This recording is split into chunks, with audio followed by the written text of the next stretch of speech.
ஓம் பிரபன்னபாரிஜாதாய தோத்ரவேத்ரைகபாணஜே ஞானமுத்ராய கிருஷ்ணாய கீதாமததுஹே நமஹ.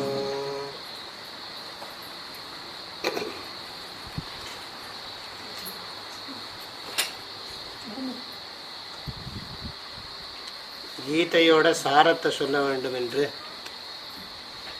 கேட்டுக்கொண்டதுனால கீதையோட சாரத்தை சில ஸ்லோகங்கள்லேருந்து நான் சொல்கிறேன்.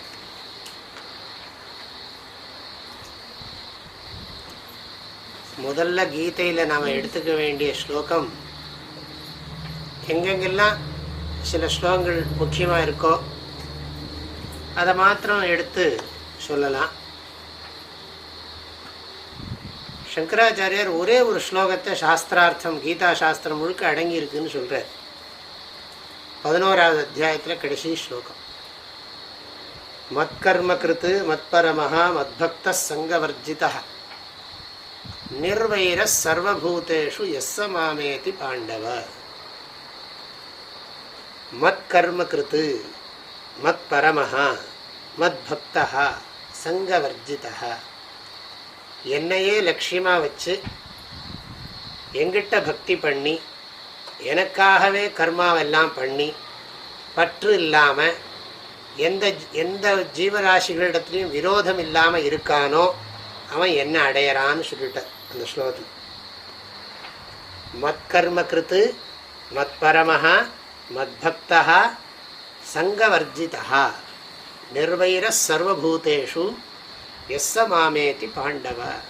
கீதையோட எசன்ஸ் தெரியும்னா இந்த ஒரு ஸ்லோகம் போகும். ஆனால் இந்த ஒரு ஸ்லோகம்தான் சாரம்னு தெரிஞ்சுக்கிறதுக்கு ஹோல் கீதை படித்தாதான் தெரியும். ஹோல் கீதையும் படித்தாதான் இந்த ஸ்லோகத்தில் எல்லா விஷயமும் அடங்கியிருக்கு அப்படிங்கிறது புரியும்.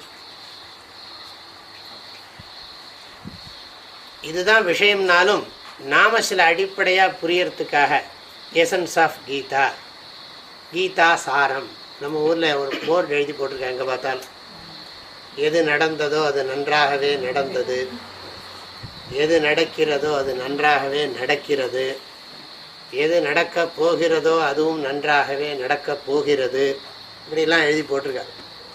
அதையே மாற்றி நேற்று கூட ஒன்று படித்தேன், வேறு விதமாக எழுதியிருக்கேன். இதெல்லாம் ஒரு சரி பரவாயில்லை அப்படின்னு சொல்லிக்கலாமே தவிர அதை நம்ம ரொம்ப விசேஷமாக பாராட்ட போகிறதில்ல, இகழவும் போகிறதில்லை. நான் கீதையிலேருந்து சொல்லணும்னு நினச்சா ஒரு சில ஸ்லோகங்களை சொல்லணும்னு தோன்றுகிறது. முதல்ல நாம் எடுத்துக்க வேண்டிய ஸ்லோகம் 3வது அத்தியாயத்தில். நான் நம்பர்லாம் ஞாபகம் வச்சுக்கல, சில சமயம் சொல்லுவேன், இப்போ நான் பார்த்து வச்சுக்கல. ஆனால் நீங்கள் பார்த்துங்க, 3வது அத்தியாயத்தில் இந்த ஸ்லோகம் வருது. இப்போ தான் எடுத்திருக்கேன். இந்திரியஸ்ய அர்த்தே ராகத்வேஷௌ வியவஸ்திதௌ தயோர்ன வசமாகச்சேத் தௌ ஹ்யஸ்ய பரிபந்தினௌ. இந்த ஸ்லோகத்தை முதல்ல எடுத்துக்கணும் நாம். நம்பர் 1, இதை நல்லா ஞாபகம் வச்சுக்கணும். இந்திரியங்களுக்கெல்லாம் இந்திரிய விஷயங்களோட சம்பந்தம் ஏற்படுறதுனால அதில் ராகத்வேஷம் ஏற்படுறது. இது எல்லாருக்கும் காமன்கிறார் கிருஷ்ணர். வியவஸ்திதௌ, நமக்கு பிடிச்சது பிடிக்காததுங்கிறது பார்க்குற விஷயத்தில் இருக்குது, கேட்குற விஷயத்தில் இருக்குது, முகர்ற விஷயத்தில் இருக்குது, சுவைக்கிற விஷயத்தில் இருக்குது, தொட்டு உணர்கிற விஷயத்தில் இருக்குது. இந்த 5 இந்திரியங்களாலும் 5 விஷயங்களை நாம் கிரகிக்கிறோம். இந்த 5 விஷயங்கள்லேயும் நமக்கு ராகத்வேஷம் இருக்குது, எல்லாருக்கும் இருக்குது. ஒருத்தருக்கு ராகம் இருக்குது, ஒருத்தருக்கு அதில் துவேஷம் இருக்குது. ஒருத்தருக்கே ஒரு காலத்தில் ராகம் இருக்குது, அப்புறம் இன்னொரு காலத்தில் அதில் துவேஷம் இருக்குது. ஆகையினால இந்த உலகத்தில் நமக்கு ராகத்வேஷம் இருக்குது, உண்மை. இந்த ராகத்வேஷத்தினால்தான் மனசு சஞ்சலப்படுறது. அதனால கிருஷ்ணர் அடுத்த வழியில் சொன்னார், இது இருக்குங்கிறத ஒத்துண்டார். ஃபேக்டப்பா, இது உலகத்தில் எல்லாருக்கும் இருக்குது. இந்திரியஸ்ய அர்த்தே ராகத்வேஷௌ வியவஸ்திதௌ. ஆனால் அது இப்படி இருக்குங்கிறதுக்காக நாமளும் அப்படியே இருந்துடக்கூடாது. தயோஹோ வசம் ந ஆகச்சே. ஏன்னா சாஸ்திரத்தில் சொல்லியிருக்கிற நல்ல விஷயத்துல எல்லாம் நமக்கு துவேஷம் வருது ஆரம்பத்தில். பெரியவாள்லாம் சொல்கிறதெல்லாம் நமக்கு பிடிக்க மாட்டேங்கிறது. எதெல்லாம் நமக்கு கெடுதலை கொடுக்குமோ அதில் ஸ்வபாவமாக பிடிப்பு ஏற்படுறது, அதில் ராகம் வர்றது. ஆகையினால இது பெரிய ஆபத்து தான். எது நல்லதோ அதில் நமக்கு ராகம் இல்லை, அதில் துவேஷம் இருக்குது. எது கெடுதலோ அதில் நமக்கு அதில் துவேஷம் இருக்கணும், ஆனால் நமக்கு அதில் ராகம் இருக்குது. இதை சேஞ்ச் பண்ணணும். நல்லதில் நமக்கு ராகம் வரணும், கெட்டதில் நமக்கு துவேஷம் வரணும்னு சாஸ்திரம் ரொம்ப சொல்கிறதில்ல. நீ அதை விரும்பாது. நீ அதை இன்னொருத்தன் அதை விரும்புகிறான்னு சொன்னால் அவனை நம்ம ஒன்றும் துவேஷிக்க போகிறதில்ல. நான் விக்கிரக ஆராதனை பண்ணலைன்னா விக்கிரக ஆராதனை பண்ணுறவனையெல்லாம் வெட்டணும்னு சொல்ல வர மதம் இல்லை நம்மளுது. என்ன சரி, அவனுக்கு விவரம் இல்லை, விக்கிரக ஆராதனை பண்ணிட்டு போகிறான் அப்படின்னு சொல்லிவிடும். நம்மள அப்படி இல்லை. சில மதங்கள்லாம் விக்கிரக ஆராதனை பண்ணுறவனுக்கு பட்ட பேரே வச்சுருக்கான். பட்ட பேரை வச்சு இந்த கடவுளை விக்கிரகத்தில் கொண்டு குறிக்கின பாவிகள் அப்படின்னு திட்டுகிறார்கள். சில மதங்களே உற்பத்தி ஆகிருக்கு அப்படி. அதனால் இது வேறு விஷயம். இருந்தாலும் எதுக்கு சொல்கிறேன்னா, துவேஷம் ராகம் இது ரெண்டுலேருந்தும் ஜனங்கள் ரொம்ப கஷ்டப்பட தான் செய்கிறான். அதனால தான் அம்பாளுக்கும் விநாயகருக்கும் எல்லா சுவாமிக்கும் ராகம் துவேஷத்தை பாசாங்குஷமாக காமிச்சிருக்கு. ராகஸ்வரூப பாஷாட்யா குரோதாகாராங்குஷோஜ்வலா.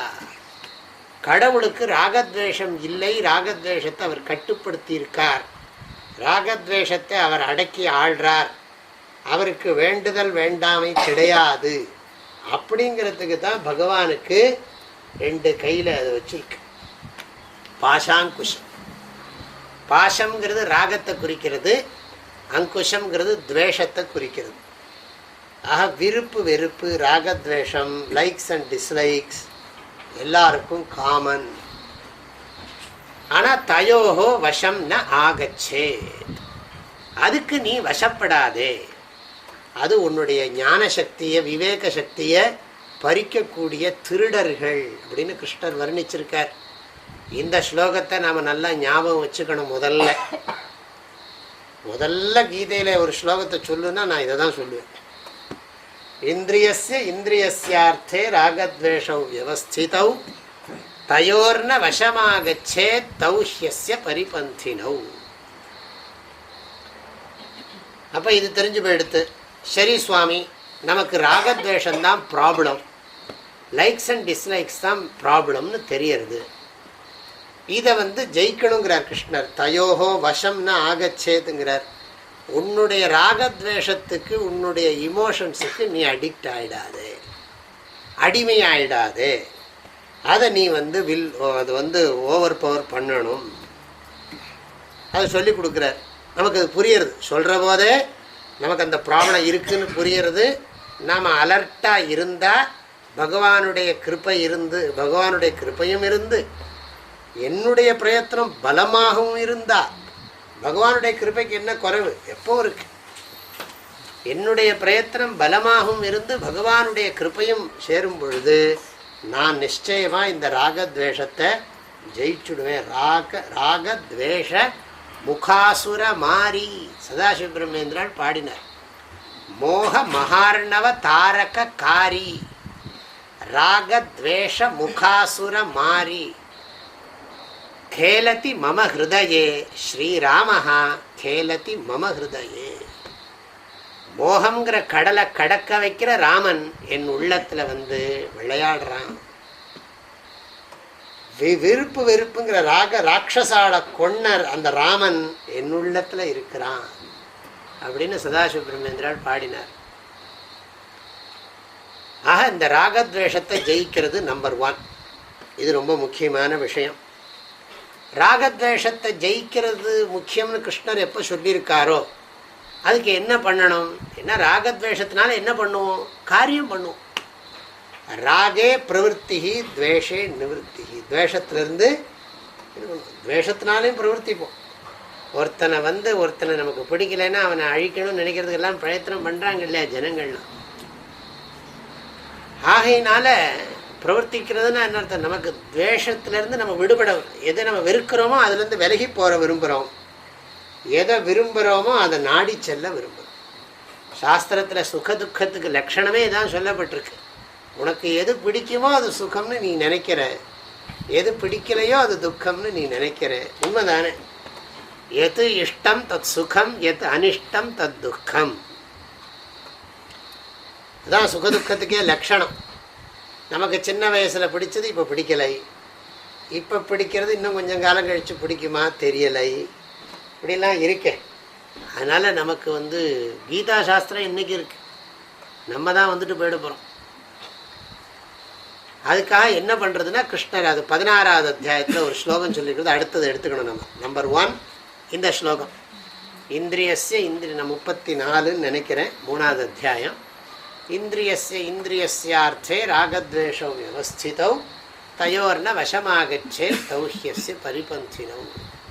கிருஷ்ணர் ரொம்ப ஸ்ட்ராங் வேர்டெலாம் சொல்லியிருக்கார். பரிபந்தின்னு இருக்கார், வழிப்பறி திருடர்கள்னு விட்டார். ஓம் புத்திய சக்தியில் இருக்க ஞானமாகிய செல்வத்தை, அறிவாகிய செல்வத்தை அபகரிக்கும் வழிப்பறி திருடர்கள் இவர்கள். நீ ஆனந்தம், அமைதி, மோட்சங்கிறத அடைய போகிற லட்சியத்தை நோக்கி போயின்னு இருக்க. உங்கள்கிட்ட இருக்கிற பெரும் செல்வம் உங்கள்கிட்ட இருக்கிற ஞானம்தான், அறிவு தான். அந்த ராகத்வேஷம் அதை அபகரிச்சுடும், ஜாக்கிரதைங்கிறார். இதை ஞாபகம் வச்சுப்போம். அடுத்த ஸ்லோகம் ஒன்று சொல்கிறேன், அதுதான் 16வது அத்தியாயத்தில் கடைசி ஸ்லோகம், 24வது ஸ்லோகம். தஸ்மாத் சாஸ்திரம் பிரமாணம் தே காரியா காரிய வியவஸ்திதௌ ஞாத்வா சாஸ்திர விதானோக்தம் கர்ம கர்த்தும் இஹார்ஹசி. அர்ஜுனா, எதை செய்யணும் எதை செய்யக்கூடாதுங்கிறதுக்கு சாஸ்திரம்தான் பிரமாணம். உன் மனம் போன போக்கில் எதையும் செய்யக்கூடாது. சாஸ்திரத்தோட விதியை தெரிஞ்சு எதை செய்யணுமோ அதை செய், எதை செய்யக்கூடாதோ அதை செய்யாது. சுவாமிஜி சாஸ்திரமே எங்களுக்கு தெரியாது அப்படின்னா, நம்ம பழக்கத்துலேயே அதெல்லாம் ரத்தத்தில் ஊறி இருக்கு. நம்ம வீட்டில் இன்னும் அதெல்லாம் கடைப்பிடிச்சுன்னு தான் இருக்கும். அதனால தான் நீங்கள் எல்லாரும் சத் சங்கமெல்லாம் பண்ணிட்டுருக்கு. ஆகையினால நமக்கு சாஸ்திரம் தெரியும், இருந்தாலும் நன்றாக தெரிஞ்சுக்கிறதுக்கு நாம் அதுக்குன்னு முயற்சி பண்ணணும். சாஸ்திரம் தெரியலையே அப்படின்னு சொல்லக்கூடாது. தெரிஞ்சுக்கிறதுக்கு மினிமம் தர்மசாஸ்திரமெல்லாம் தெரியணும்.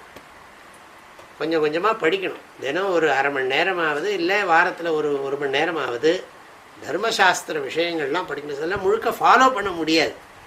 என்ன இருக்குன்னாவது தெரியணும். சிலதுக்கெல்லாம் லாஜிக் சொல்ல முடியாது, சிலதுக்கெல்லாம் காரணங்கள் இருக்கும்.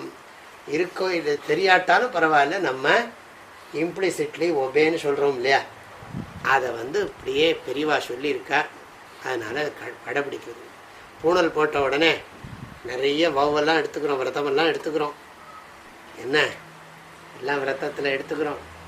பிரம்மச்சரியம் சர பாடம், பிக்ஷாச்சரியம் சர பாடம், ஓகேங்கிறோம் எல்லாத்துக்கும். குருவுக்கு இதெல்லாம் பண்ணணும் நீ அப்படின்னா, மா சுத்தாக பகலில் தூங்காதே, பகலில் தூங்காதே, சரி எல்லாம் பாடம் எல்லாம் இருக்கு. நிறைய இந்த பூணல் போட்ட உடனே அவர் சொல்லுவார், இந்த கல் எப்படி உறுதியாக இருக்கோ அப்படி நீ உறுதியாக இருக்கணும். அம்மிக்கல் மிதிக்கிறதுல தாற்பயம் இல்லை, கருங்கல்ல ஏறி நிற்கணும், அவ்வளவுதான். எல்லாரும் அம்மிக்கல்லுன்னு நினச்சுன்னு விட்டா. கல் வீட்டில் அவைலபிள் தூக்கின்னு வர்றதுக்கு அது சௌகரியம், அவ்வளவுதான். இந்த கல் எப்படி உறுதியாக இருக்கோ அப்படி நீ வாழ்க்கையில் உறுதியாக இருக்கணும், அதுக்காக வச்சிருக்கே தவிர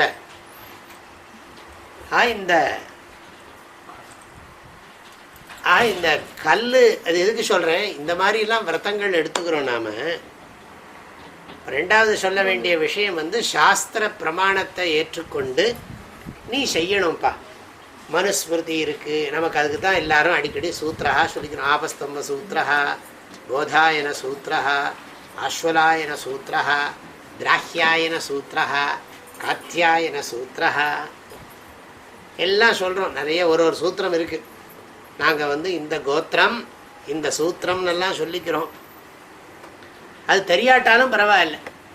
நான் அதெல்லாம் நீங்கள் ஒரு ஜென்ரலாக சில தர்மசாஸ்திர விஷயங்கள் எல்லாம் நம்மக்கிட்ட இன்னும் கொஞ்சம் பேசிக் இருக்குது, அதையே கொஞ்சம் ஒழுங்காக ஃபாலோ பண்ணாலே போதும். அதில் கிருஷ்ணர் சொல்லி கொடுக்குறது அடுத்த ஸ்லோகத்தை, இதை ஞாபகம் வச்சுங்க. எசன்ஸ் ஆஃப் கீதான்னு சொல்லி இதை கூட நீங்கள் போட்டு விடலாம் அழகா. அடுத்தது என்னன்னு கேட்டால் இந்த ஸ்லோகம், அஸ்மாத் சாஸ்திரம் பிரமாணம் தே காரியா காரிய வியவஸ்திதௌ ஞாத்வா சாஸ்திர விதானோக்தம் கர்ம கர்த்தும் இஹார்ஹசி வேதோகிலோ தர்ம மூலம். வேதத்தில் பிரதானம் என்னன்னா தர்மந்தான். தர்மம்னாலே ராகத்வேஷம் இல்லாத வாழ்கிற வாழ்க்கைக்கு பேர் தான் தர்மம்னு பேர். லைக்ஸ் அண்ட் டிஸ்லைக்ஸ் எல்லாம் தூக்கி அந்த பக்கம் வச்சுட்டு எல்லாம் சொல்கிறோம் இல்லையா, வாஸ்து சாஸ்திரப்படி வீடு கட்டுறோம். நம்ம சாஸ்திரப்படி வீடு கட்டுறோமா, வாஸ்து சாஸ்திரப்படி வீடு கட்டுறோமோ? டாக்டர்கிட்ட போனால் வைத்திய சாஸ்திரப்படி வைத்தியம் பண்ணிக்கிறோம். நம்ம ராகத்வேஷப்படி பண்ணக்கூடாது இல்லையா? அது மாதிரி வைத்திய சாஸ்திரப்படி தான் வைத்தியம் பண்ணிக்க முடியும், வாஸ்து சாஸ்திரப்படி தான் வீடு கட்ட முடியும். அப்படி இருக்கிற பொழுது நம்ம தர்மசாஸ்திரப்படி தான் வாழ முடியும், வேறு விதமாக வாழக்கூடாது. இது புரிஞ்சுக்கிறது ரெண்டாவது அம்சம். மூணாவது அம்சம் ஸ்ரத்த வேணும். சாஸ்திரத்தில் ஸ்ரத்த வேணும். கிருஷ்ணர் 4வது அத்தியாயத்தில் ஒரு இடத்துல சொல்லியிருக்கார், ஸ்ரத்தாவான் லபத்தே ஞானம்னு சொல்லியிருக்கார். 17வது அத்தியாயத்தில் சத்வானுரூபா சர்வஸ்ய ஸ்ரத்தா பவதி பாரத ஸ்ரத்தா மயோயம் புருஷः யோ யச்ச்ரத்தः ஸ ஏவ ஸஹ யஜந்தே சாத்விகா தேவான் யக்ஷரக்ஷாம்சி ராஜசாः பூதான் பிரேதகணாம்ச்சான்யே யஜந்தே தாமசா ஜனாः. ஸ்ரத்தையவே 3ஆ பிரிச்சுட்டார் கிருஷ்ணர். அதாவது சாத்விக ஸ்ரத்தா, ராஜச ஸ்ரத்தா, தாமச ஸ்ரத்தா. தாமச ஸ்ரத்தை உடைய ஜனங்கள்லாம் சாதாரண அல்ப தேவதைகளெல்லாம் கீழான தேவதைகளை பூஜை பண்ணுவார்கள். அப்படி சொல்லி ஸ்ரத்தையை பற்றி சொல்லியிருக்கார் கிருஷ்ணர். ஆனால் எப்படி இருந்தாலும் ஸ்ரத்தை அவசியம்ங்கிறத சொல்கிறார் கிருஷ்ணர் பல இடங்களில். நான் இந்த ஸ்ரத்தாவான் லபத்தை ஞானம்ங்கிறத எடுத்துக்கிறேன், சௌகரியமாக இருக்குது இந்த ஸ்லோகம். ஆகையினால 3வது ஸ்லோகமாக நான் எடுத்துக்கிறது ஸ்ரத்தாவான் லபத்தை ஞானம். ஸ்ரத்த வேணும் சாஸ்திரத்தில். ஸ்ரத்தைனா என்ன அர்த்தம்னு கேட்டால் நான் நிறைய வகுப்பில் சொல்லிக்கிட்டே இருக்கேன். பிராமாண்ய புத்தி. கண்ணை எப்படி நாம் அறிவுக்கு காரணமாக ஒத்துக்கொண்டிருக்கிறோமோ, நிறத்தை பற்றிய அறிவுக்கு எப்படி நாம் கண்ணை காரணமாக ஏற்றுக்கொண்டிருக்கிறோமோ, அப்படி வாழ்க்கைக்கு வேண்டிய அறிவைக்கு காரணமாக சாஸ்திரத்தை ஏற்றுக்கொள்வது. புரியுறது இல்லையா? அந்த திருஷ்டாந்த தாஷ்டாந்தம் புரியணும், எதுக்காக எக்ஸாம்பிள் சொல்கிறோங்கிறது புரியணும். ஸ்ரத்தாவான் லபத்தே ஞானம் தத்பர சம்யதேந்திரியா ஞானம் லப்த்வா பராம் சாந்திம் அச்சிரேண அதிகச்சதி. சாஸ்திரத்தில் ஸ்ரத்தை இருந்தால் தான் நமக்கு ஞானம் வரும். தர்மத்தை பற்றின ஞானம் கர்மகாண்டத்திலேருந்து கிடைக்கிறது, பிரம்மத்தை பற்றின ஞானம் ஞான காண்டத்திலேருந்து கிடைக்கிறது. ஆக தர்மத்தை பற்றின ஞானத்துக்கு பிரமாணம் சாஸ்திரம்தான். அதில் நமக்கு ஸ்ரத்த வேணும். இது யாரோ என்னைக்கோ என்னத்தையோ சொல்லிவிட்டு போயிட்டா அதை விடாமல் பிடிச்சிட்டு இவாள்லாம் அலையறா. அப்போ என்ன பண்ணுறது? போண்டா பீச்சில் படுத்துக்கிறதா என்ன? என்ன பண்ணுறது? என்ன அவளும் தான் அலையறா, சொல்லலாமே. பாவம் என்ன ப்ரோக்ராமே இல்லாமல் பாவம் திண்டாடின்னு இருக்கா. என்ன பண்ணுறது தெரியல அவளுக்கு. அவளோட ப்ரோக்ராம் அது, நம்மளுடைய ப்ரோக்ராம் பகவன் நாம சங்கீர்த்தனம். அப்போ நமக்கு ஒரு கிரமம் இருக்குது, முறை இருக்குது. என்ன பண்ணுறதுன்னு தெரியல. வாரமானா என் தூக்கின்னு போக வேண்டியது, இப்படியே போக வேண்டியது, இன்னும் சரி எப்படியோ வண்டி ஓட்ட வேண்டியது. நமக்கு அப்படி இல்லை. தர்மம் தர்மம் தர்மம் தர்மம்னு அடிச்சுக்கிறோமே, வார்த்தைக்கு வார்த்தை தர்மம் தர்மம்னு சொல்கிறோம். உனக்கு மாத்திரம் தர்மம் இல்லைப்பா, தாத்தாவோட தாத்தாவோட தாத்தாவோட தாத்தாவை நினச்சி பாருங்க. அந்த வேதகால ரிஷிகளை எல்லாம் கற்பனை பண்ணி பார்க்க முடியுமா நம்மளால்? நம்ம இன்னைக்கெல்லாம் இவ்வளோ சொஃபிஸ்டிகேட்டடாக இருக்கும், வசதியாக இருக்கும். வேதகால ரிஷிகள்லாம் நதியில் ஸ்நானம் பண்ணிவிட்டு மணிக்கணக்காக ஜபம் பண்ணியிருக்கா, தியானம் பண்ணியிருக்கா, சாஸ்திர விசாரங்கள்லாம் பண்ணியிருக்கா, ஏதோ கிடைச்ச காய்கனிகளை சாப்பிட்டுன்னு இருந்திருக்கா. ஆக இந்த சரீர சுகத்தை குறைச்சி தர்மத்தை அனுஷ்டித்து வாழ்ந்திருக்கா. இன்னைக்கு வரைக்கும் இருக்குன்னா அது எவ்வளோ மகிமை இருக்கணும். எவ்வளோ பலம் இருக்கணும் அதுக்கு, ஒன்றும் சந்தேகமே இல்லை. எத்தனையோ கல்ச்சர் காணாமல் போயிடுத்துங்கிற, எத்தனையோ இதெல்லாம் ஈஜிப்டு காணுங்கிற, க்ரீக்கு காணும், எத்தனையோ இது காணாமல் போயிடுத்து. இதுவும் காணாமல் போயிடுமோ நிறைய பேருக்கு பயம் இருக்குது. அதனால தான் நம்ம சொல்லிகிட்டே இருக்கோம் எப்போ பார்த்தாலும்.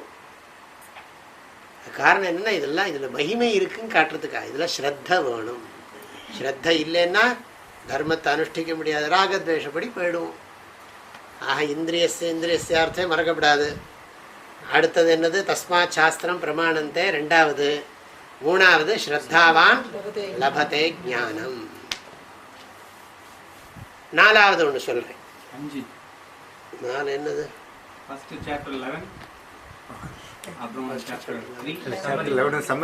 ஆமாம், கரெக்ட் கரெக்ட் கரெக்ட். சரி சரி சரி, அது அதில் சமஸ்த சாரமும் அடங்கியிருக்குன்னு சொன்னேன். ஆனால் இப்போ அடுத்ததாக நான் சொல்ல போகிறது இதெல்லாம் தான் வரிசையாக. இதை ஞாபகம் வச்சுக்கணும். அப்புறம் இன்னொரு சொல்லணும். 5வது அத்தியாயத்தில் இருக்குது. 3வது அத்தியாயத்தில் இருக்கிற ஸ்லோகம் எடுத்துக்கலாம். மயி சர்வாணி கர்மாணி சந்நியாத்யாத்ம சேதசா நிராசீர் நிர்மமோ பூத்வா யுத்யஸ்வ விகத ஜ்வரஹ ஸ்லோகமும் எடுத்துக்கலாம். இன்னொன்று உங்களுக்கு புதுசாக இருக்கட்டுங்கிறதுக்காக சொல்கிறேன். பிரம்மண்யாதாய கர்மாணி சங்கம் தியக்த்வா கரோதி யஹ லிப்யதே ந ச பாபேன பத்மபத்ரமிவாம்பசா. 5வது அத்தியாயத்தில் வர்றது இந்த ஸ்லோகம். நினைக்கிறேன் 10ன்னு நினைக்கிறேன் இந்த நம்பர். ரொம்ப அழகாக சொல்கிறார் கிருஷ்ணர். சங்கம் தியக்த்வா கர்மாணி பிரம்மணி ஆதாய, பற்றை துறந்து இறைவன் பொருட்டு செயலை புரிந்து, சஹா பத்மபத்ரம் இவ அம்பசா பாப்பேன ந லிப்யத்தை, அவன் பாபத்தோடு சம்பந்தப்பட மாட்டான், தாமரை இலை தண்ணீர் போல. இப்படியே சொல்லியிருக்கார் அழகா. அதுக்கு அடுத்த 2 ஸ்லோகங்களையும் எடுத்துக்கலாம். காயேன மனசா புத்தியா கேவலைர் இந்திரியைரபி யோகின கர்ம குர்வந்தி சங்கம் தியக்த்வா ஆத்மசுத்தயே யுக்த கர்மபலம் தியக்த்வா சாந்திமாப்னோதி நைஷ்டிகீம் அயுக்த காமகாரேண பலே சக்தோ நிபத்தியதே. இந்த ஒரு ஸ்லோகம் போகிறோம். பிரம்மண்யாதாய கர்மாணி. இல்லாட்டி இந்த அடுத்த ஸ்லோகம் யோகின கர்ம குர்வது. 2 ஸ்லோகம் பியூட்டிஃபுல்லாக இருக்குது. எதை சொல்கிறது விடுறது தெரியல. காயேன மனசா புத்தியா கேவலைர் இந்திரியைரபி யோகின கர்ம குர்வந்தி சங்கம் தியக்த்வா ஆத்மசுத்தயே. ஈஸ்வரார்ப்பண புத்தியோட கர்மத்தை பண்ணுறது. ஜனங்கள் பலவிதமாக இருக்கா. இன்னொருத்தனை நாசம் பண்ணி தன்னுடைய சுயநலத்தை பூர்த்தி பண்ணிக்கிறது. எவனோ எக்கேடு கட்டு போட்டோம், நான் நன்னா இருக்கணும், முடிஞ்ச வரைக்கும் இன்னொருத்தனை இடைஞ்சல் பண்ணியாவது நான் வசதியாக சௌரியமாக வாழணும். ஆகையினால நான் கர்மாவை இன்னொருத்தனுக்கு ஹிம்சை பண்ணி என்னுடைய சுவார்த்தம் சுயநலத்தை நிறைவு செய்வது. அது ஒரு குரூப். இவங்கெல்லாம் தாமச கர்மிகள். இன்னொரு குரூப் இருக்கு. இன்னொருத்தனுக்கு கெடுதலும் செய்ய மாட்டேன், நல்லதும் செய்ய மாட்டேன். நான் நல்லதும் செய்ய மாட்டேன், கெடுதலும் செய்ய மாட்டேன். அவன் பண்ணிக்கிட்டோம், என் வேலையை நான் பார்த்துப்பேன், என் என்னோட குடும்பத்தை நான் காப்பாற்றிப்பேன், அண்ணாவோடதை அவள் பார்த்துக்கிட்டோம், அவாவோடதை அவாவா பார்த்துங்கோ, உங்களுக்கு நான் நல்லதும் செய்ய மாட்டேன், கெடுதலும் செய்ய மாட்டேன். உன் சொத்து எனக்கு வேண்டாம், என் சொத்து உனக்கு தரப்போகிறதும் இல்லை. என்ன அவ்வளோதான். அப்படி இருக்கணும்ப்பா அப்படின்ட்டான். பரவாயில்ல, இவன் முதல் ஆளுக்கு இவன் தேவையில்லைன்னு இருந்தது. அப்புறம் 3வது ஆள் ஒருத்தர் இருக்கார். அவர் தான் ரொம்ப அபூர்வமான ஆள். எனக்கு ஒன்றும் வேண்டாம், சொத்தெல்லாம் நீங்களே வச்சுங்கோ, நான் ரிஷிகேஷுக்கு போகிறேன், நீங்களே வச்சுங்கோ, இந்த காசு பணம் வீடு வாசல் எல்லாத்தையும் வச்சுன்னு கட்டின்னு அழுங்கோ, இல்லை சந்தோஷமாக இருங்கோ, கட்டின்னு அழுங்கோன்னு எதுக்கு சொல்லுவானே, இல்லாட்ட பரவாயில்லை, உங்களுக்கும் என்றைக்கு வைராக்கியம் விவேகம் எல்லாம் வர்றதோ அன்னைக்கு வந்துட்டு போகிறது, நான் போயிட்டு வரேன் அப்படின்னு சொல்லிட்டு இன்னொருத்தர் நன்னா இருக்கணுங்கிறதுக்காக உழைக்கிறோம். நான் ரிஷிகேஷமா ஜோக்கு சொன்னேன். நீங்கள் சொல்கிறது கர்மயோகி எப்படின்னா, நான் உங்களுக்கு எல்லாருக்கும் செஞ்சு போடுறேன், நீங்கள் என்கிட்ட அன்பு செலுத்தினாலும் சரி, பிரியமாக பேசினாலும் சரி, நான் முட்டாள்னு சொன்னாலும் சரி, என்ன வேணாலும் பட்டம் கட்டுங்கோ, நான் எல்லாருக்கும் உங்களுக்கு எல்லாம் நல்லது பண்ணுறதுன்னு தீர்மானம் பண்ணிட்டேன். எனக்கு ஒன்றுமே வேண்டாம், நீங்கள் யாரும் எனக்கு பண்ணலையேன்னு சொல்லி ஒரு நாளும் சொல்ல மாட்டேன், சொல்லி காட்ட மாட்டேன். அன்றைக்கெல்லாம் அவ்வளவு பண்ணினேன், விழுந்து விழுந்து கொஞ்சமாவது உனக்கு ஞாபகம் இருக்கா அப்படின்னு கேட்கவே மாட்டேன். என்ன நன்னா பண்ணுறேன் உனக்கு, நீ உங்கள்கிட்ட நான் ஒன்றும் எக்ஸ்பெக்டே பண்ணலை அப்படின்னு சொல்லி கர்மா பண்ணுறோன்னு வச்சுக்கோங்க. அதுக்கு பேர் தான் சாத்விகம் கர்மா. முதல்ல சொன்னாலும் தாமச கர்மி, ரெண்டாவது ராஜச கர்மா, மூணாவது சாத்விகம் கர்ம. சாத்விக கர்மத்தை தான் பகவான் கர்மயோகம்னு சொல்லிட்டு இருக்கார்.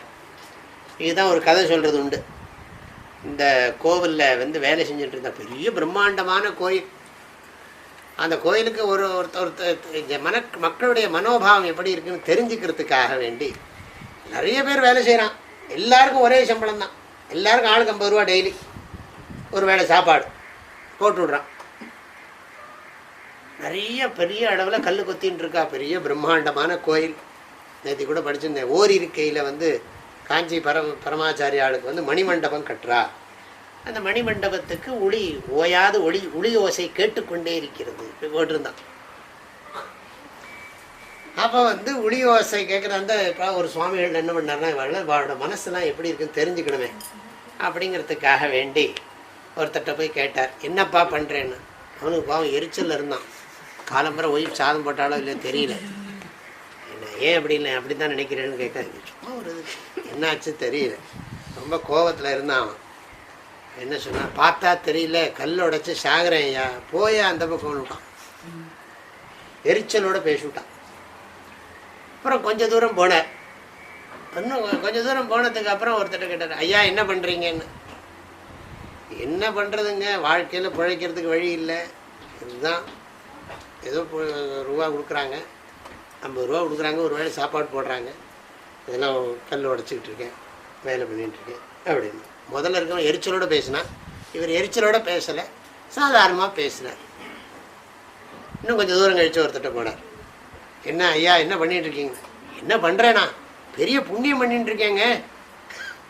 யாரோ புண்ணியவான் கோயில் கட்டுறான், நம்மளால் கட்ட முடியுமா? நம்மளால் கட்ட முடியாது. என்ன பண்ணுறது, வயிற்று பழப்பு இருக்குது, அதுக்காக கொஞ்சம் ரூபா கொடுக்குற வாங்கிக்கிறேன். ஆனால் ஒன்று அது இல்லாட்டா நானும் கூட ஃப்ரீயாக பண்ணிவிடுவேங்க. பகவானுக்கு பண்ணுறாரு, எவ்வளோ பெரிய கைங்கரியம், இதெல்லாம் பண்ண கிடைக்குங்களா அப்படின்னு சொல்லி ரொம்ப சந்தோஷமாக பேசுனான். இதுலேருந்தே தெரிஞ்சுக்கலாம், 3 பேருக்கும் ஒரே சம்பளம், சாப்பாடு ஒரே சாப்பாடு. மனநிலை 3 விதமாக இருக்குது. ஒருத்தன் இரிட்டேட்டடாக பேசுகிறான், ரொம்ப இரிட்டேட்டிங்காக இருக்குது, அவனுக்கு எரிச்சலோடு பேசுகிறான். இன்னொருத்தன் எரிச்சல் இல்லாமல் மாட்டின்னுட்டவன் உலகத்தில் அப்படின்ட்டு பேசுகிறான். இன்னொருத்தன் உலகத்தில் பிறந்து பெரிய சந்தோஷகரமான விஷயமா பேசுகிறான். பாருங்க மனோபாவம், ஆட்டிடியூட். யதா திருஷ்டி ததா பலம் போட்டுக்கணும், எழுதி வச்சுக்கணும் பெருசாக. யதா திருஷ்டி ததா பலம். உனக்கு ஆட்டிடியூடு எப்படியோ அப்படித்தான்ப்பா உனக்கு பெனிஃபிட், பிரயோஜனம். கிருஷ்ணர் இதைத்தான் சொல்லிக் கொடுக்குறார், அழகாக சொல்லிக் கொடுக்குறார். பிரம்மண்யாதாய கர்மாணி சங்கம் தெக்வா கரோத்தியா. தன்னையே உதாரணமாக சொல்கிறார். 3 லோகத்துலேயும் எனக்கு அடைய வேண்டியது ஒன்றும் கிடையாது, நான் பண்ணுறேன் பார்த்தியா வேலையை, நம்மளை பார்த்து 4 பேர் நல்லா வேலை செய்ய கற்றுக்கணும்ப்பா அப்படின்னு சொல்லி கிருஷ்ணர் ரொம்ப சந்தோஷமாக சொல்கிறார். ஆக இந்த கர்மயோகங்கிற ஒரு விஷயம் கீதையில் ரொம்ப விஸ்தாரமாக சொல்லப்பட்டிருக்கு, பல அத்தியாயங்களில் சொல்லப்பட்டிருக்கு. கீதையிலிருந்தே கர்மயோகத்தினுடைய ஸ்லோகங்களை எல்லாம் கலெக்ட் பண்ணலாம், அதை தொகுக்கலாம். அந்த வேலையெல்லாம் பண்ண ஆரம்பிச்சிருக்கேன். அதனால் எங்கெல்லாம் கீதையில் கர்மயோகம் சம்பந்தப்பட்ட ஸ்லோகங்கள்லாம் இருக்கோ அதெல்லாம் ஒன்றாக்கி கீதையில் சொல்லப்பட்டிருக்கிற கர்மயோக விஷயங்கள் அப்படின்னா அதில் இருக்கிற நுணுக்கங்கள் எல்லாவற்றையுமே பார்க்கலாம். அடுத்தபடியாக சொல்ல வேண்டும் என்று சொன்னால், பகவான்கிட்ட செலுத்துகிற பக்தி.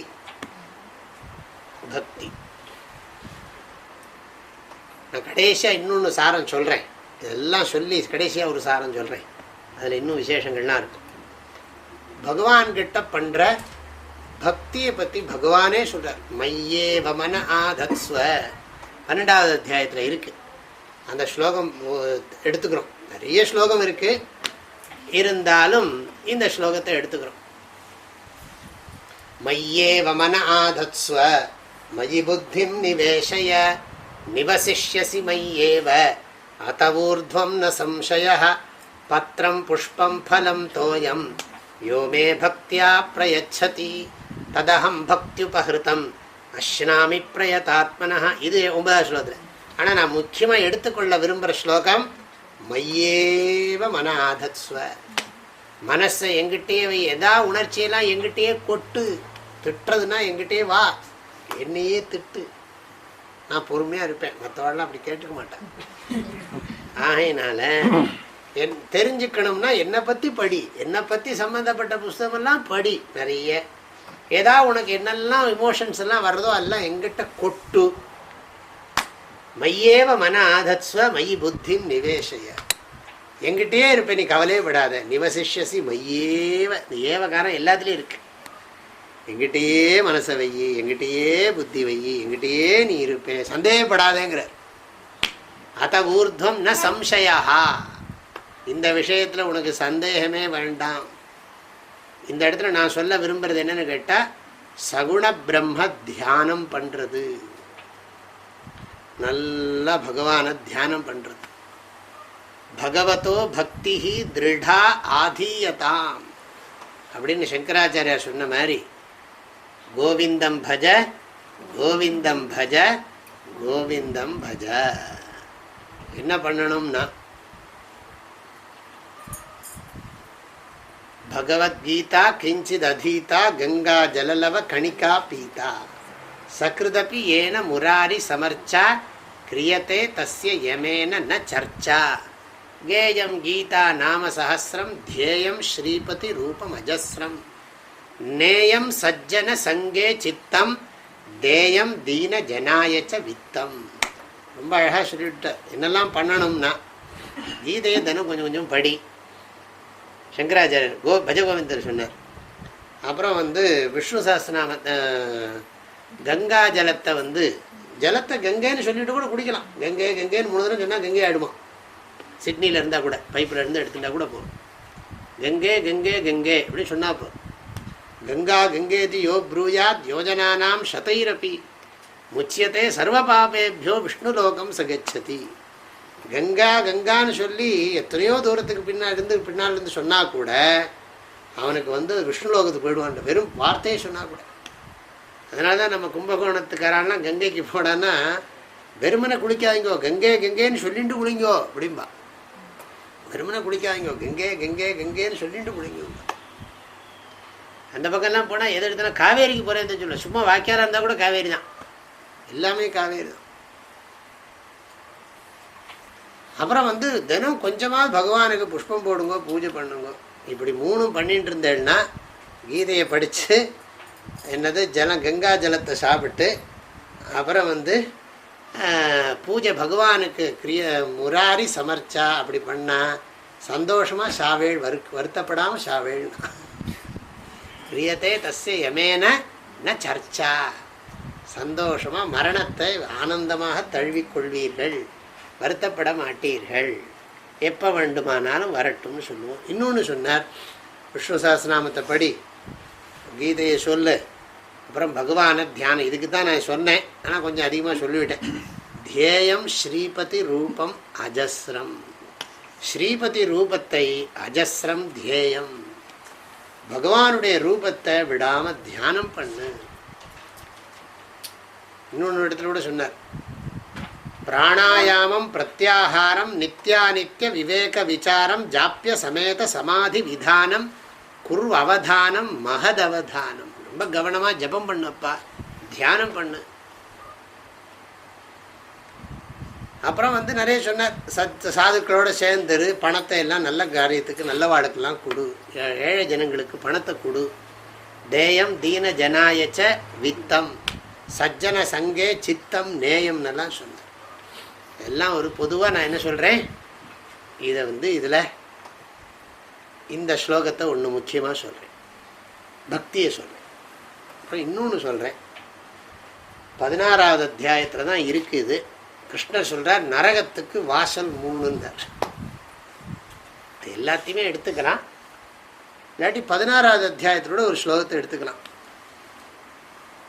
வேல்யூஸ் எல்லாம் கிருஷ்ணர் நிறைய சொல்கிறார், குணங்கள் எல்லாம் சொல்கிறார். ஆனால் ஒரு இது சொல்கிறார், அது ஏற்கனவே சொன்னது தான், இந்திரியஸ்ய அர்த்தம். ஆனால் வேறு கோணத்தில் சொல்கிறார், நரகத்துக்கு வாசல் 3பா, இதை விட்டுடுங்கிறார். த்ரிவிதம் நரகசேதம் துவாரம் நாசனம் ஆத்மனः காம குரோதஸ்ததா லோபः தஸ்மாதேதத்ரயம் தியஜேத். நரகத்துக்கு வாசல் 3. ஒன்று பாலுணர்ச்சி, இந்த பெண்ணாசை சொல்கிறோமோ இல்லை, ஆணாசையோ பெண்ணாசையோ ஏதோ ஒரு ஆசை வச்சுங்க, காமமே எடுத்துட்டுருக்கு, டைரெக்டாகவே எடுத்துட்டுருக்கு அந்த விஷயம். அப்புறம் இல்லைன்னு பேராசைகள், வாழ்க்கையில் நிறைய பேராசை. அது மாத்திரமில்லை, கோபம், பெரும் கோபம். அப்புறம் அடுத்தது என்னன்னா லோபம், யாருக்கும் ஒரு பைசா தரமாட்டேன், எல்லாம் நானே வச்சுப்பேன் அப்படிங்கிறது இருக்கோ இல்லை, இந்த லோப புத்தி. இந்த 3 நரகத்துக்கு வாசல்ங்கிறார் கிருஷ்ணர். காம குரோதஸ்ததா லோபா தஸ்மாத் ஏதத்து த்ரயம் தியஜே. இந்த 3ஐயும் விட்டுடுங்கிற. நம்ம என்ன புரிஞ்சுக்கணும்னு கேட்டால், இதை வச்சுட்டு 6 சத்ருக்களை புரிஞ்சுக்கணும். எப்பவும் திருப்தியாக இருக்கிறதுக்கு பழகணும். திருப்தி, பொறுமை, வழக்கமாக சொல்கிறது தான் அதெல்லாம். திருப்தியாக இருக்கிறது, பொறுமையாக இருக்கிறது, நம்மக்கிட்ட இருக்கிற பொருளை முடிஞ்ச வரைக்கும் இன்னொருத்தருக்கு தானம் பண்ணுறது, அப்புறம் சாஸ்திரத்தை ஒழுங்காக படிக்கிறது, அப்புறம் பணிவாக இருக்கிறது, அடக்கமாக இருக்கிறது, இன்னொருத்தரை பார்த்து பொறாமப்படாமல் இருக்கிறது. இதெல்லாம் வேல்யூஸ். இதெல்லாம் கிருஷ்ணர் நிறைய இடத்துல சொல்கிறார். அபயம் சத்வசம்சுத்தி ஞானயோக வியவஸ்திதி ஞானயோக வியவஸ்திதி அபயம் சத்வசம்சுத்தி ஞானயோக வியவஸ்திதி தானம் தமश्च யஜ்ஞश्च ஸ்வாத்யாயஸ்தப ஆர்ஜவம் அஹிம்சா சத்யமக்ரோதா தியாகசாந்திரபைஷுனம் தயா பூதேஷ்வலோ லுப்த்வம் மார்தவம் ஹ்ரீரசாபலம். 16வது அத்தியாயத்தில் தெய்வ சம்பத்து அசுர சம்பத்துன்னு பிரிச்சிருக்கார் கிருஷ்ணர். அசுர குணங்களை எல்லாம் விட்டு தெய்வ குணங்களை எல்லாம் ஏற்றுக்கொள்ளணும் அப்படிங்கிறத தெளிவாகவே பகவான் சொல்லியிருக்கார். அதெல்லாம் ஒரு விஷயமா எடுத்துக்கணும். இது எசன்ஸ் ஆஃப் கீதாவில் இது இன்னொரு போர்ஷன். இதுக்கெல்லாம் அப்புறம் என்ன பண்ணுறதுன்னா, இன்னொன்றும் இருக்குது. இதில் பகவானை 2 விதமாக பண்ண சொல்லியிருக்கார். ஏகரூபம், அநேக ரூப உபாசனை. அதெல்லாம் 11வது அத்தியாயத்தில் நிறைய சொல்லியிருக்கு. அதுவும் ஒரு விஷயந்தான். ஆனால் அது நீங்கள் சகுண பிரம்ம தியானம்னு சொல்கிறதுனாலே 2ஐயும் எடுத்துக்கணும். இது நான் அதை விஸ்தாரமாக சொல்லலை. விஸ்வரூப தியானமும் சொல்லப்பட்டிருக்கு, அதை எடுத்துக்கொள்ளுங்கள். அடுத்தபடியாக என்ன பண்ணணும்னா, 4வது அத்தியாயத்தில் 34வது ஸ்லோகம், குரு கிட்ட போகணும். இத்தனைக்கும் அப்புறம்தான், இத்தனைக்கும் அப்புறம் வேதாந்த சொல்லித்தர குரு கிட்ட போகிறது. தத் வித்தி பிரணிபாத்தேன பரிப்பிரஷ்னேன சேவையா உபதேக்ஷந்தி தே ஞானம் ஞானினஸ் தத்துவதர்ஷினா. இந்த ஸ்லோகத்தை முக்கியமாக நான் எடுத்துக்கிறேன். பணிந்தும் கேட்டும் பணிவிடை செய்தும் அந்த உண்மையை நீ உணர்ந்து கொள். உள்ளதை உள்ளவாறு உணர்ந்த பெரியோர்கள் உனக்கு புரியும் வரை உபதேசம் பண்ணுவார்கள் அப்படின்னு கிருஷ்ணர் குருவினுடைய அவசியத்தை சொல்லி இருக்கிறார். நல்ல சாஸ்திரமெல்லாம் படித்து அமைதியாக இருக்கக்கூடிய குருநாதர்கிட்ட போய் நம்ம சரணாகதி பண்ணி, அர்ஜுனன் எப்படி கிருஷ்ணரை சரணாகதி பண்ணி கிருஷ்ணர்கிட்டிருந்து உபதேசத்தை வாங்கி கொண்டானோ, ஞானோபதேசத்தை பெற்றானோ, அதே ஞானோபதேசத்தை நாமும் குருநாதர்கிட்ட போய் பெறணும். குரு என்ன பண்ணுவார்? அந்த ஸ்லோகத்தில் இருக்கிறதெல்லாம் நான் சொல்லிட்டேன். குருக்கிட்ட போய் வேறு எதுவும் ஒன்றும் வேண்டாம், நான் உங்கள் சந்நிதியில் இருந்தால் போகணும்னு சொல்லக்கூடாது, கேள்வி கேட்கணும்னு சொல்லிருக்கு. பரிப்பிரஷ்னேன இமோஷனலாக அட்டாச்சு ஆகிடக்கூடாது. குருக்கிட்டையும் ஜாக்கிரதையாக இருக்கணும். குரு நமக்கு வேண்டியது ஞானமே தவிர குரு இல்லை. ஆனால் நிறைய பேர் என்ன பண்ணுவா, குரு முக்கியமாக ஞானம் முக்கியமானா, ஞானம் கூட எனக்கு தேவையில்லை, குரு போரும்பா. அப்படிலாம் சொல்ல வேண்டிய அவசியம் இல்லை. அப்படிதான் குருவுக்கு தான் கஷ்டம். அதனால் என்னடாப்பா இது இருக்கிற சம்சாரம் போகாது, இது புது சம்சாரம் ஆரம்பிச்சு கொடுத்து நம்ம எல்லாரையும் முக்தனாக்க போனால் அவன் நம்மளை பார்த்து நம்மளோட சேர்ந்து சம்சாரி ஆக்கிவிட்டானே அப்படின்னு மாட்டிப்பார் அவரும். அதனால் குருங்கிறவர் ஞானத்துக்கு நமக்கு சாதனமே தவிர, இப்போ மாதா பிதா குரு தெய்வம்னு சொல்கிறோம். ஞாபகம் வச்சுக்கணும், மாதா தெய்வம், பிதா தெய்வம், குரு தெய்வம், அவ்வளோதான். இந்த தெய்வங்கிறது மூணுலேயும் கனெக்ட் பண்ணணும். அது சோம்பேறித்தனம், சேர்த்துட்டான். மாதா பிதா குரு தெய்வம்னுட்டான். அதில் மாதா தெய்வம், பிதா தெய்வம், குரு தெய்வம். ஆனால் ஆக்சுவலாக பார்த்தா பகவானுக்கு இருக்கிற சக்தியில் இவாளுக்கு 3 பேருக்கு எவ்வளோ இருக்குது? நம்ம பாவனை, மாதா பிதா குரு 3 பேர்ட்டையும் நம்ம பாவனை வைக்கிறோம். ஆனால் பகவான் பகவான் தான், சர்வஜன், சர்வேஸ்வரன், சர்வாதிஷ்டாதா, சர்வாந்தர்யாமி. கடவுளுடைய குணங்கள் எங்கே? இதெல்லாம் எங்கே?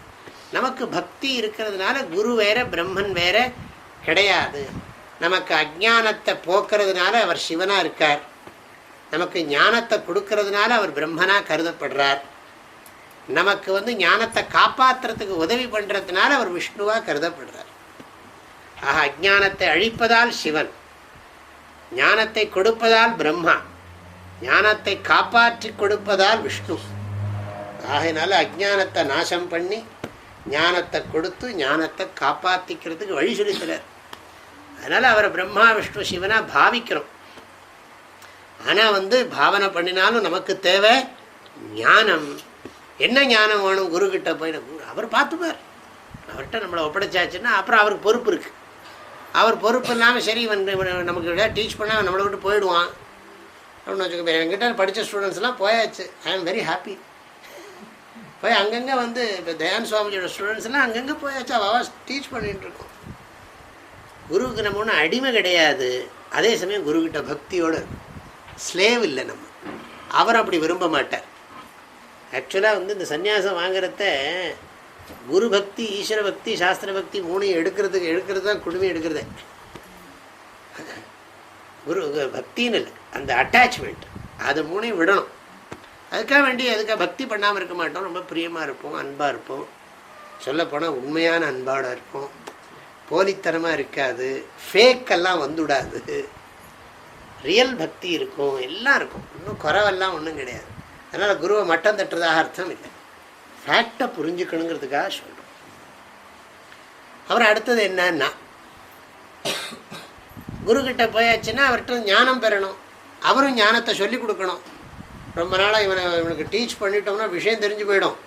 விஷயம் தெரிஞ்சு போயிடுத்துன்னா நம்மளை விட்டு போயிடுவான். அப்புறம் இவன் சர்வீஸ் பண்ணுறதுக்கு நமக்கு ஆளே சரியான ஆள் கிடைக்கிறது இல்லை. என்ன, இவன் நம்ம கூடவே இருக்கட்டும்னு நினச்சிட்டாருன்னு வச்சுங்க.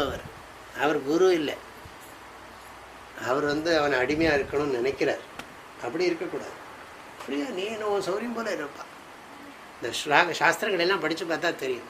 குரு அவனை போயிட்டு வான்னு சொல்கிறத பார்க்குறதுக்கு எவ்வளோ அழகாக இருக்கும்.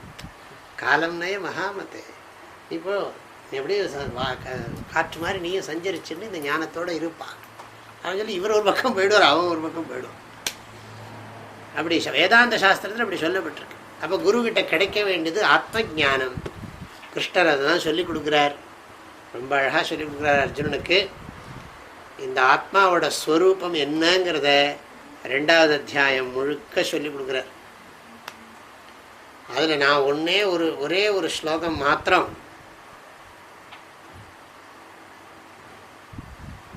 சொல்கிறேன். அவ்யக்தோயம் அச்சிந்தியோயம் அவிகாரியோயம் உச்சியதே தஸ்மாதேவம் விதித்வைனம் நானுசோசித்தும் அருகசி. 25வது ஸ்லோகம் 2வது அத்தியாயம்.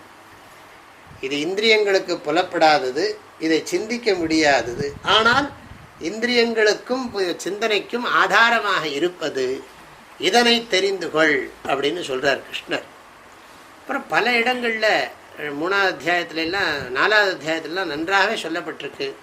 சர்வ கர்மாணி மனசா சந்நியாஸ்தே சுகம் வசி நவத்வாரே புரே தேஹி நைவ குர்வன்ன காரயன். நிறைய லட்சணங்கள். ஆத்மாவுடைய லட்சணங்களை தெரிஞ்சுக்கணும். ஆத்மாவோட லட்சணங்களை தெரிஞ்சுக்க ஆத்ம ஞானம் வந்துடுது. நான் யாருங்கிறது என்னை பற்றின லட்சணங்களை சொல்ல நான் இந்த சரீரத்துக்குள்ள உடையவன் கிடையாது, இந்த சரீரத்துக்கு வேறாக இருக்கேன். வேதாந்த சாஸ்திரத்தோட பெரிய மகிமையே என்னன்னு கேட்டால், நம்ம பாடி மைண்டு காம்ப்ளெக்ஸை நமக்கு ஆப்ஜெக்டிஃபை பண்ணுறது கற்றுக் கொடுக்குறது, சொல்லிக் கொடுக்குறது. நன்றாகவே ஓம் மனசு புத்தி உடம்பையே நீ புறப்பொருளாக பாரு. அப்புறம் அது மாத்திரமில்லை, எப்போ ஓம் மனசு உடம்பு புத்தியை நீ புறப்பொருளாக பார்க்குறையோ அப்போ எல்லாரையும் அதுக்கு வேறையாகவே பாரு. எல்லாரையும் உடம்பாகவே பார்க்காது. எப்போ நீ உன்னை உடம்பாக பார்க்கலையோ நீ பார்க்குற வாழையெல்லாம் அவங்களுக்கு உடம்புல அபிமானம் இருந்தால் நீயே எப்படி பார்க்கணும்? அவங்களுக்கு அஜ்ஞானம் இருக்குன்னா நீயே அதை பற்றி கவலைப்படுற. எல்லாரையும் உடம்பாக பார்க்காதே, ஆத்மாவாக நீயாகவே உன்னைப்பார். அப்புறம் பார்க்குற போது என்னன்னா, நான் தான் பிரபஞ்சமாகவே இருக்கேன், எல்லாம் எங்கிட்ட இந்த ஜகத்தெல்லாம் உற்பத்தியாகி லயமாகி அடங்கிறது. கைவல்ய உபனிஷத்தில் ஒரு உபனிஷத்து இருக்கு. அந்த உபனிஷத்தில் ஒரு மந்திரம் இருக்கு. அந்த மந்திரம் பர்டிகுலர் மந்திரம் 19வது மந்திரம் ரொம்ப அழகாக சொல்லி கொடுக்கறது. எங்கிட்டயே உலகம் தோன்றியது, எங்கிட்டயே உலகம் இருக்கு, எங்கிட்டயே உலகம் அடங்கிறது, அந்த ரெண்டில்லாத பிரம்மனாக நானே இருக்கிறேன். மையேவ சகலம் ஜாத்தம் மயி சர்வம் பிரதிஷ்டிதம் மயி சர்வம் லயம் யாதி தத் பிரம்மாத்வயமஸ்மியகம். அதுபடி நீங்கள் முதல்ல தெரிஞ்சுக்க வேண்டியது ஆத்ம ஞானம். அப்புறம் இன்னொரு ஸ்லோகம் சொல்கிறேன். வேற 10வது அத்தியாயத்தில் நினைக்கிறேன் 10வது ஸ்லோகமோ 20வது ஸ்லோகம். அகம் ஆத்மா குடாகேஷ சர்வபூதாசயஸ்திதா. எல்லா உயிர்களிலும் நான் ஆத்மாவாக இருக்கிறேன் அப்படிங்கிறார். முதல் விபூதி கிருஷ்ணர் சொல்றது. அப்புறம் நீங்கள் இதுலேயும் எடுத்துக்கணும் 13வது அத்தியாயத்துலேயும். க்ஷேத்ரஜ்ஞாபி மாம் வித்தி சர்வக்ஷேத்ரேஷு பாரத இதம் ஷரீரம் கௌந்தேய க்ஷேத்ரமித்யபிதீயதே. ஆக சோபாதிக ஜீவன் நிருபாதிக ஜீவன், சோபாதிக ஈஸ்வரன் நிருபாதிக ஈஸ்வரன். ஆக உபாதியோடு கூடின ஜீவன், உடம்போட சேர்த்துன்னு இருக்கிற ஜீவன், உடம்பு மனசுலேருந்து பிரிச்சுன்னு இருக்கிற ஜீவன், அப்புறம் குணங்களோட சேர்த்திருக்கிற கடவுள், குணங்கள்லேருந்து பிரிக்கப்பட்ட கடவுள்.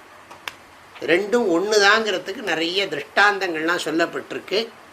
ஆக ஜீவாத்மாவை பற்றின ஞானத்தை முதல்ல குருக்கிட்டேருந்து தெரிஞ்சுக்கிறோம். பரமாத்மாவை பற்றின ஞானத்தையும் குருக்கிட்டேருந்து தெரிஞ்சுக்கிறோம். முதல்ல பரமாத்மாவை பற்றி ஓரளவுக்கு தெரிஞ்சு அவரை சகுண பிரம்மமாக தியானம் பண்ணுறோம். முதல்ல நம்மளை சகுண ஜீவனாக நினைக்கிறதுனால பகவானையும் சகுண பிரம்மமாக தியானம் பண்ணுறோம். அப்புறம் குருவினுடைய உபதேசத்தினால அகம் நிர்குண ஜீவன்னு புரிஞ்சுக்கிறதுனால ஈஸ்வரனும் நிர்குண ஈஸ்வரன்னு புரிஞ்சுக்கிறோம்.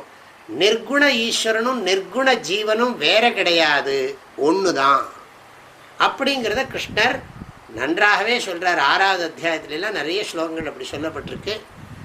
சர்வபூதஸ்தமாத்மானம் சர்வபூதானி சாத்மனி ஈக்ஷதே யோகயுக்தாத்மா சர்வத்ர சமதர்சனஹ யோமாம் பஷ்யதி சர்வத்ர சர்வஞ்ச மயி பஷ்யதி தஸ்யாஹம் ந பிரணஷ்யாமி சச்சமே ந பிரணஷ்யதி சர்வபூதஸ்திதம் யோமாம் பஜத்யேகத்வமாஸ்திதः சர்வதா வர்த்தமானோபி சயோகி மயி வர்த்ததே.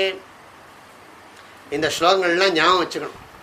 சமம் சர்வேஷு பூதேஷு திஷ்டந்தம் பரமேஸ்வரம் வினஷ்யத் ஸ்வவினஷ்யந்தம் யஃப் பஷ்யதி ச பஷ்யதி. எல்லாத்துக்கும் மேலே ஒரு ஸ்லோகம், பிரதானமான ஸ்லோகம் இருக்கு. சர்வதர்மான் பரித்யஜ்ய மாமேகம் சரணம் ரஜ. ஜாக்கிரதையாக புரிஞ்சுக்கணும் இந்த ஸ்லோகத்தை.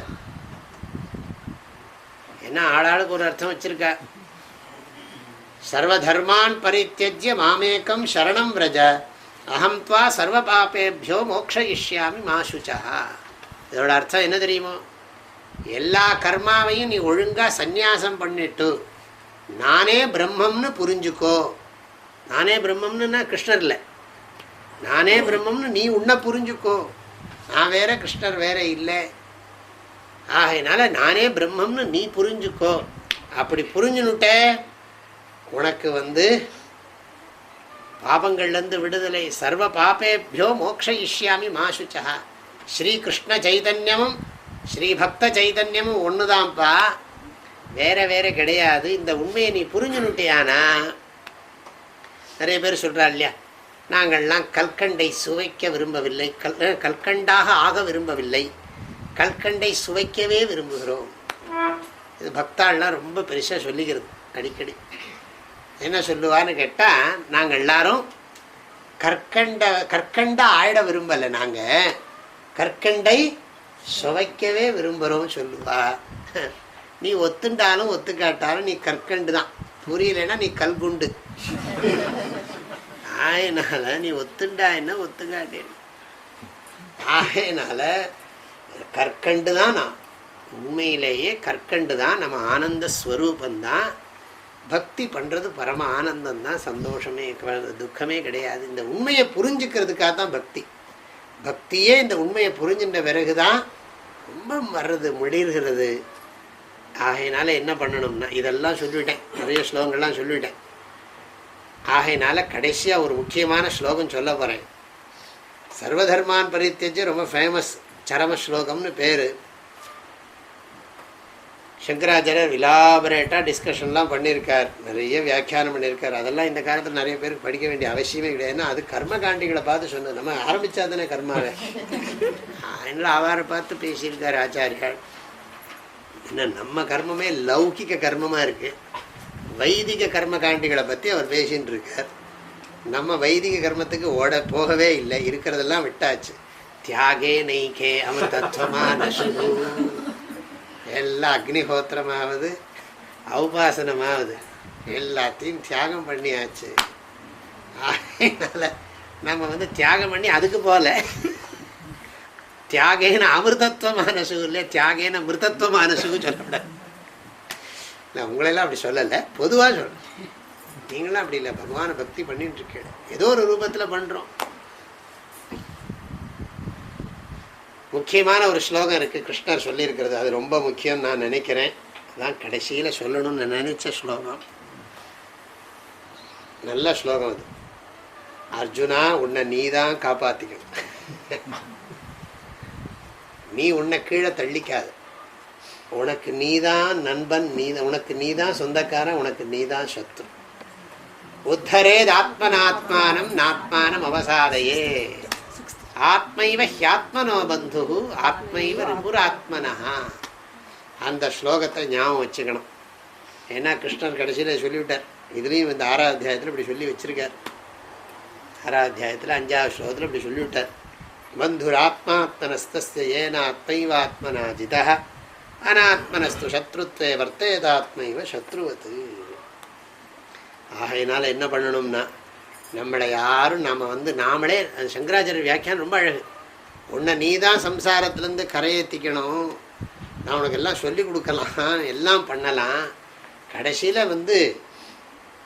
நீ தானேப்பா அதை செய்யணும். இல்லை தெராபிஸ்ட் வருவார், பக்கத்தில் வருவார், காலை தூக்குங்க, தூக்க வேண்டியது நம்ம தானே காலை தூக்கணும்.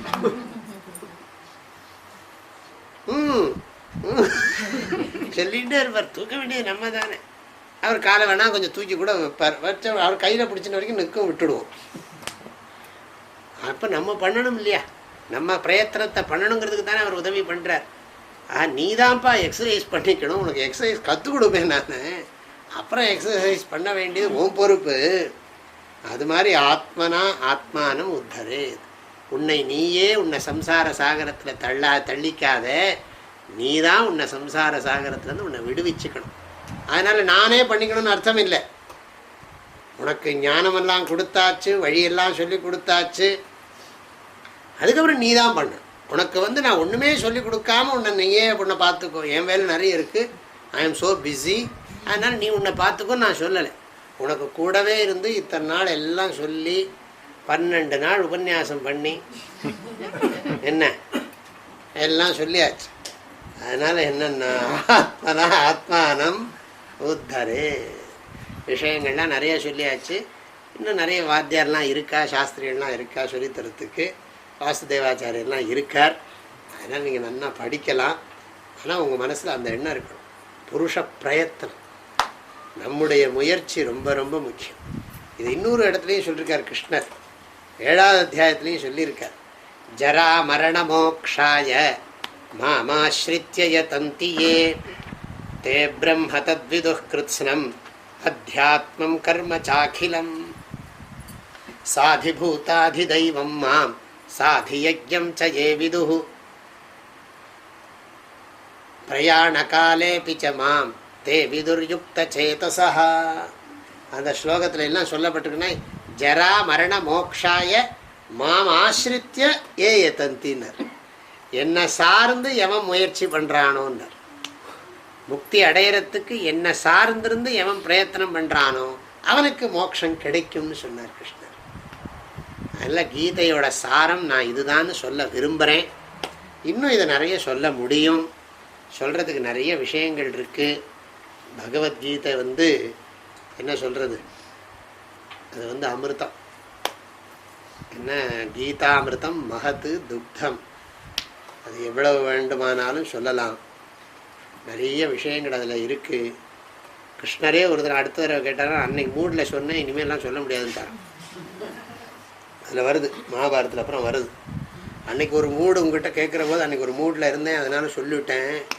இப்போ எனக்கு மூடு இல்லை, சொல்ல முடியலன்னு ஒரு இடத்துல சொல்கிறார் கிருஷ்ணர். இன்னொரு தினம் கேட்குறான், அன்றைக்கி சொன்னேன் ரொம்ப நல்லா இருந்தது, இன்னொரு தினம் சொன்னேங்கிறான். அது அன்னைக்கு மூடு, இன்னைக்கு கிடையாது அப்படின்ட்டார். நம்ம தான் திரும்ப திரும்ப அதே மூடு இருக்கோ இல்லையோ சொல்லிகிட்டு இருக்கோம். என்ன கிருஷ்ணர் அப்படி சொல்லிவிட்டார், மகாபாரதத்தில் வருது ஒரு இடத்துல. அதில் இந்த அந்த இந்த இந்த இந்த அந்த கீதோபதேசம் பண்ணுற போது இருந்த மூடே இது இப்படி பெரிய ரொம்ப விசேஷமான மூடில் இருந்திருக்காரு. அது வருது பாரதத்தில் இருக்குது அந்த ஸ்லோகம். ரொம்ப அழகாக சொல்லிவிட்டார் கிருஷ்ணர். அதனால் நம்ம எல்லோரும் இந்த கீதையோட விஷயத்தை புரிந்து கொண்டு விருப்பு வெறுப்புகளின் தன்மையை உணர்ந்து கொண்டு விருப்பு வெறுப்புகளை நீக்க வேண்டும் என்கின்ற எண்ணத்தை வளர்த்து கொண்டு சாஸ்திரம் சொல்லுகின்ற வழியிலே ஸ்ரத்தையோடு கர்மங்களை எல்லாம் செய்து அதை பகவானுக்கு சமர்ப்பணம் பண்ணி அவரிடத்தில் நல்ல பரிபூர்ணமான பக்தி பண்ணி நல்ல குணங்களை எல்லாம் வளர்த்து கொண்டு நல்ல குருக்கிட்ட போய் சம்பிரதாயம் தெரிஞ்ச முறையான குருக்கிட்ட போய் ஆத்மாவை பற்றின ஞானத்தையும் பரமாத்மாவுக்கும் ஆத்மாவுக்கு இருக்கிற ஏகத்துவம் அந்த ஐக்கியத்தை பற்றின ஞானத்தையும் பெற்று நம்மை நாமே உயர்த்தி கொள்வதற்கு பகவானுடைய திருவடிகளை சார்ந்திருப்போமாக என்று சொல்லி இந்த கீதையினுடைய சாரத்தை இந்த அளவிலே முடிக்கிறேன். கீதா சுகீதா கர்த்தவ்யா கிம் அந்நேஹி சாஸ்திர விஸ்தரை. கீதையை நன்னா படித்தா போகிறோம், வேறு சாஸ்திரம் படிக்க வேண்டியதில்லைன்னு ஒரு சொத்தர் சொல்லி வச்சுருக்கார். அவருக்கு அதையே படிச்சுருந்துருக்கார் திரும்ப திரும்ப திரும்ப. மகாத்மா காந்தி இதுக்கு ஒரு பேர் வச்சுருக்கார், அனாசக்தி யோகம்னு. கீதைக்கு அனாசக்தி யோகம்னா டிட்டாச்மெண்ட்டுன்னு அர்த்தம். ஆசக்தின்னா அட்டாச்மெண்ட், அனாசக்தின்னு சொன்னால் பற்றற்ற நிலையை சொல்லி கொடுக்கறது. உலகத்தில் நல்லா வேலை செய்கிறோம், ஆனால் ஒன்றும் ஒட்டிக்கிறதே இல்லை. அதுதான் பலாப்பழத்தை நறுக்கிறதுக்கு கையில் எண்ணெயை பூசிக்கிற மாதிரி இதையும் பூசினுட்டோம்னா அந்த கீதை முழுக்க உள்ளே இருந்ததுன்னா இந்த உலகத்தில் எல்லாம் வரட்டும் போகட்டும், அப்படியே கீதா ஞானத்திலேயே நிலைக்கலாம். அந்த கீதா மகாத்மியம்னு ஒன்று இருக்குது, அதில் நிறைய சொல்லியிருக்கு. விஷ்ணு தரோவாச்சான்னு சொல்லி வராக புராணத்தில் இருக்குது இந்த கீதையோட மகிமையை பற்றி. இல்லை கீதையோட புஸ்தகம் இருந்தாலே கங்கையெல்லாம் வந்துருவாங்க, அப்படி சொல்லியிருக்கு. அவ்வளோ விசேஷமாக சொல்லியிருக்கு. நீங்கள் எல்லாம் கீதையை நன்றாக படித்திருக்கேள், படிக்க போகிறேள், படிச்சுட்டே இருங்கோ, பகவான் நாமாவை சொல்லிகிட்டே இருங்கோ, பகவானுடைய வாக்கியங்களை எல்லாம் ஸ்மரித்து கொண்டே இருங்கள், ஆனந்தமாக இருங்கள். ஓம் பிரபன்ன பாரிஜாதாய தோத்ரவேத்ரைகபாணயே ஞானமுத்ராய கிருஷ்ணாய கீதாமிருததுவே நமஹ. கரெக்டாக 1 மணி நேரம் ஆயிடுது.